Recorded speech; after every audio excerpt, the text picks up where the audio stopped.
और राजवीर की ऐसे की। जी हेलो दोस्तों, आज हम बात करने वाले हैं जीटीवी के सीरियल कुंडली भाग्य के बारे में। अब आने वाले एपिसोड में देखने को मिलेगा कि राजवीर और पलकी का डांस कर रहे हैं वो सोडिया सनाया का धमाल। जी हेलो दोस्तों, ये पार्टी रखी गई है, यानी कि पार्टी आसुमन के घर पे रखी है। कपल में हो रहा है धमाल। जी हेलो दोस्तों, डांस हो रहा है राजीव और पलकी की आशिकी का। जब डांस की बारी दूसरे की आती है, जहां सोडिया और सनैया का धमाल।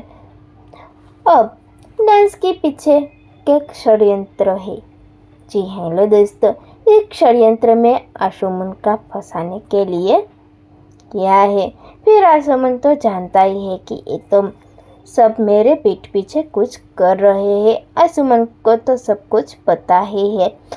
अब करण के हाथ में से उसका सब कुछ जाने वाला है। वो करण नहीं जानता है, वो